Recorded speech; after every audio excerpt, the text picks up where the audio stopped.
Olá, meus queridos amigos, a graça e a paz do Senhor Jesus Cristo.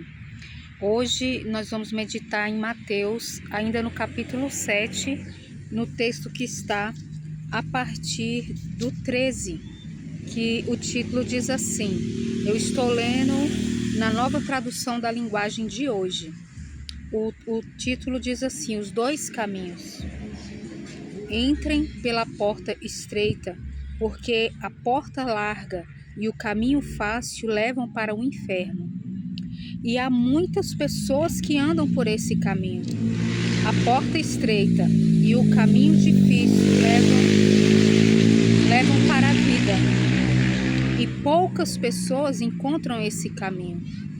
Então essa palavra, ela não perdeu a sua validade. Essa palavra é para os nossos dias, né? A porta não foi reformada, a porta não está mais larga. O caminho que leva para o céu é um caminho estreito, é um caminho de arrependimento, é um caminho de renúncia, é um caminho de obediência e é um caminho de amor. Aquele que ama Jesus, ele vai obedecer a sua palavra. E ainda fala aqui, sobre os falsos profetas, que está no texto de Mateus 7, aqui no versículo 15, que fala: cuidado com os falsos profetas, eles chegam disfarçados de ovelha, mas por dentro são lobos selvagens. Vocês os conhecerão pelos que eles fazem. Os espinheiros não dão uvas e os pés de urtiga não dão figos. Assim, toda árvore boa dá frutas boas, e a árvore que não presta dá frutas ruins. A árvore boa não pode dar frutas ruins, e a árvore ruim não pode dar frutas boas. Ela é cortada e jogada no fogo. Portanto, vocês conhecerão os falsos profetas pelas coisas que eles fazem. Então, gente, olha que interessante, né? Jesus disse que quando estivesse próximo da sua volta, haveria um aumento no número de falsos profetas. E nós estamos vendo isso se cumprir. Cada dia mais nós ouvimos de modismos e de pessoas criando, né, teologias que nada tem a ver com a Bíblia. Criando, aumentando a palavra, ou mudando alguma coisa da palavra, ou diminuindo. Lá no livro de Apocalipse, ele fala que aquele que aumentar uma palavra a essa lei, as pragas também lhe serão multiplicadas.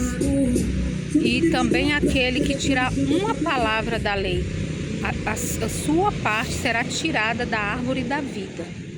Então nós não podemos aumentar, nós não podemos diminuir, nós não podemos relativizar a Bíblia e falar somente as partes que nos agradam, falar somente as partes que nos convêm. Mas a palavra de Deus, ela tem muitas bênçãos, muitas promessas, mas ela também tem muitas advertências e nós não podemos fugir delas. E os falsos profetas, eles sempre virão parecendo muito santos, parecendo pessoas que realmente estão pregando o evangelho, parecendo que realmente eles vieram da parte de Deus, mas na verdade eles buscam seus interesses, eles buscam famas, eles buscam muitos seguidores, eles buscam algum ganho material.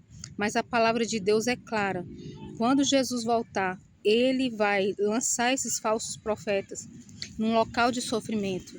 Ele vai trazer o juízo. Então nós precisamos, meus amados irmãos, ter a palavra de Deus no nosso coração, ter o estudo diário da palavra de Deus, ir para a igreja, acompanhar a escola bíblica dominical, cultos de ensino, sabe? Nós precisamos, porque como nós vamos saber que uma pessoa está falando uma mentira se nós não conhecemos a verdade?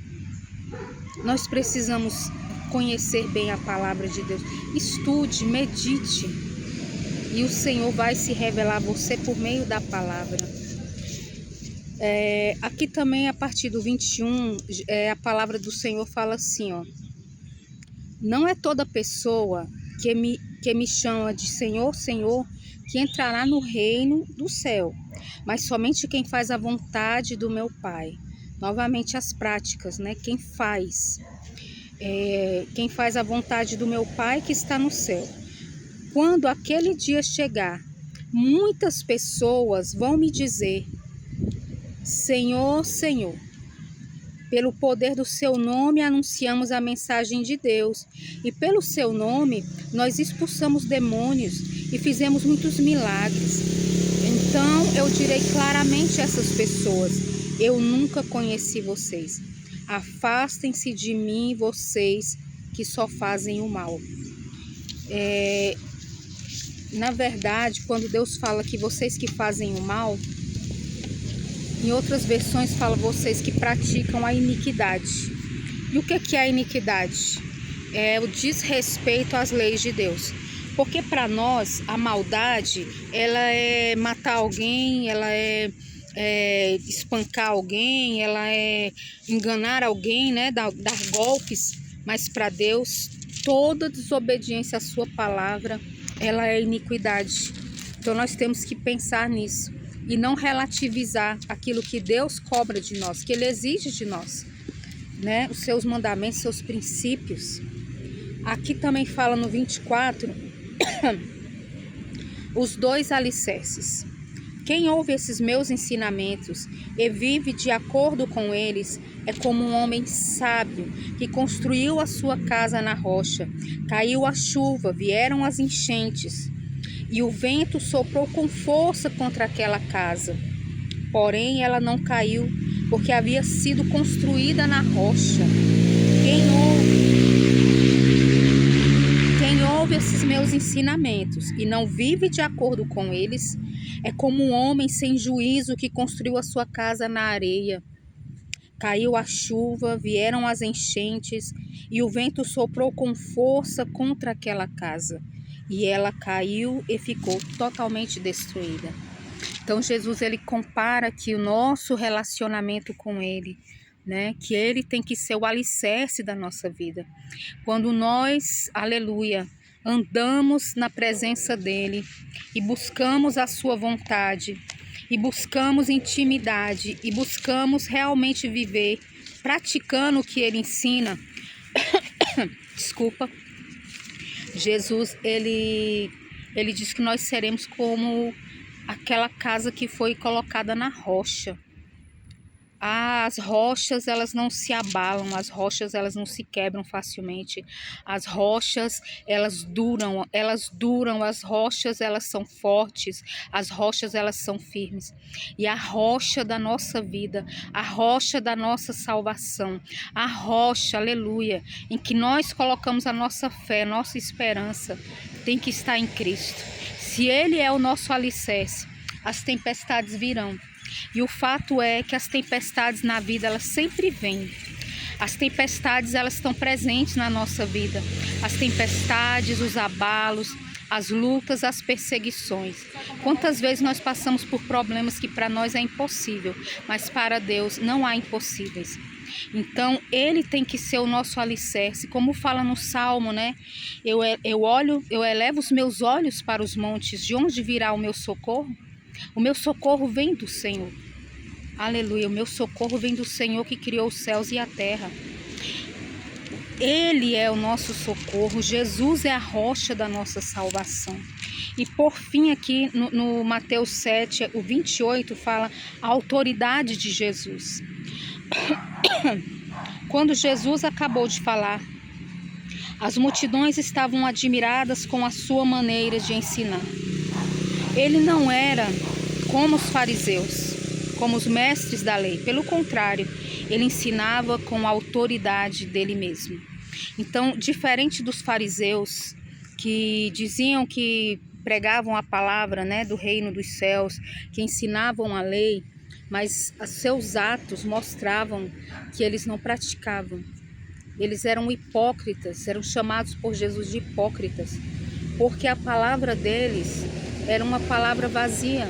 Eles não mostravam na sua vida, no seu cotidiano, que eles eram realmente pessoas de Deus. Eles ensinavam ao povo, mas não praticavam. E o que Deus requer de nós é que a gente realmente venha fazer. Ele quer ver a nossa atitude, né?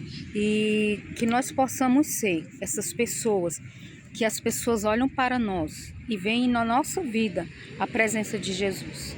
Que Deus abençoe você, sua família. Medite na palavra de Deus. Que Deus te abençoe poderosamente. Se não é inscrito, inscreva-se. Curta, comente, diga aqui de onde você está me vendo. Que Deus abençoe a sua vida. Se você não é inscrito no canal, faz aí sua inscrição. Que Deus abençoe você, no nome de Jesus Cristo. Amém.